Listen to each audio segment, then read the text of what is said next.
Okay, so back to the frame. We're going to mount the motors on now, and I've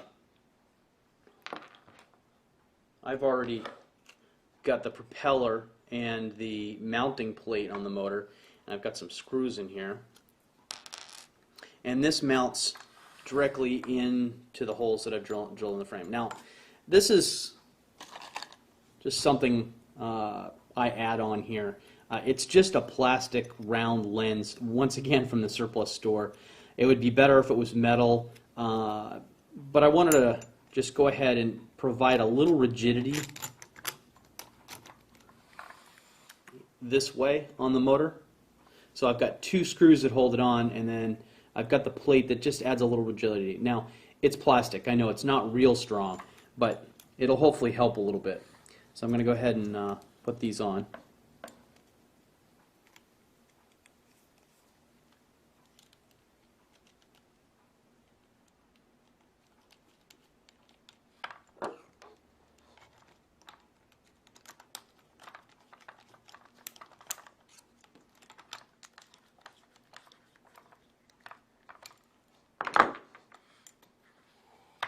Okay, those are my 4 motors.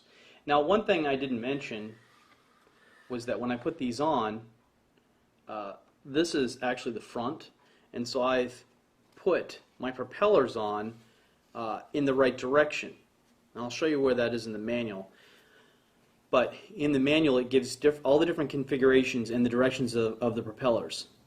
On a plus configuration quad, I need the front and back propeller to be clockwise.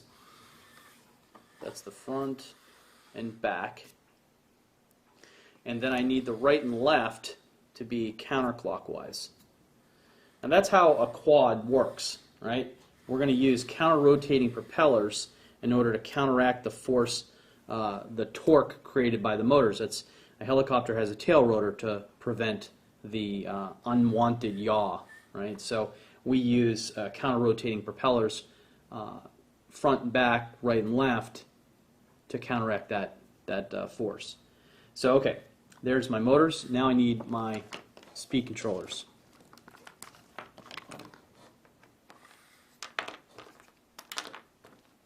I have no idea what direction these motors are going to spin when I turn them on.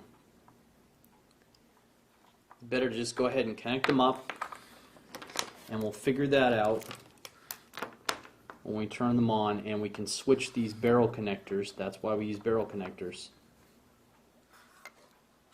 and get the right direction.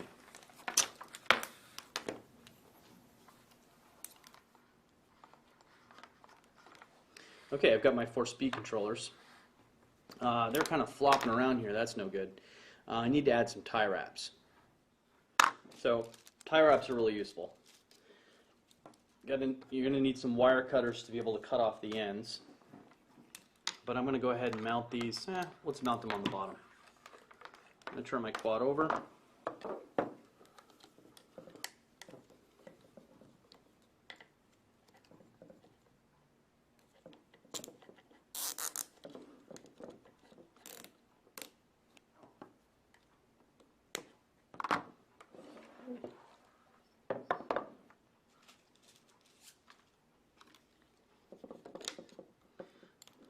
I'm mounting them face down only because they're a bit flatter on the label side.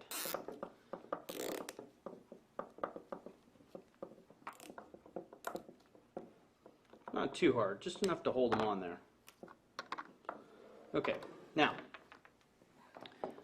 this is when we mount our wire harness. So I've got a bunch of different wires here.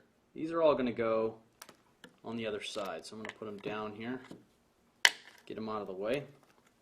These are the wires I need, and they're going to attach to my wire harness. Alright, I know that's a little messy and probably hard to look at, but the idea is I've got a connection to each one of my ESCs, and that looks good. Okay, now I've got an added component in here because I need to mount the battery on the bottom.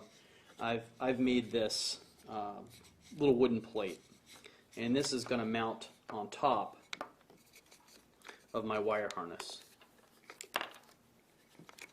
Keeps things a little prettier and will give me a nice platform to mount my battery on.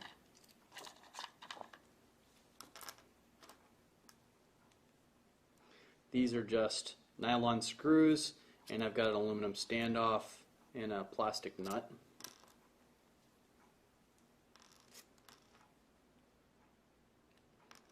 Now for this I used plastic simply because I wanted a nice round, soft head on this side.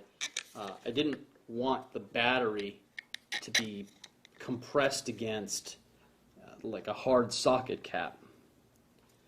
You got to be very careful with these lipos in terms of denting them. That's when the damage happens.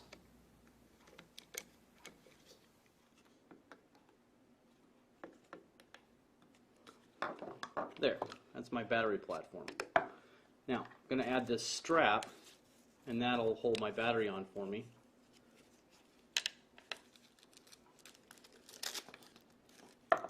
And then that gives me my loop for my battery. And I've got my wire harness here off to the side. Now I've got a few extra things here. One is I've got a few wires.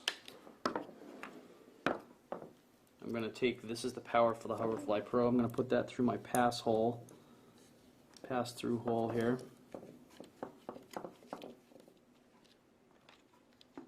Now I've got my power. And then the other is this alarm. I want to be able to hear that from the ground, so I'm just going to go ahead and put it right here on one of the arms. Okay, so that's the bottom of the quad. And now I'm ready for the Hoverfly Pro. Now on this craft, this is the front. And you see on the board where it says front, I know the writing's upside down, but that white line should be facing forward. So the white line is, and this is the forward direction. So I've got the front here. Notice I've got those vibration grommets. I'm going to go ahead and tighten these nuts down on top. Am I getting a wrench? No, I'm going to hand tighten these.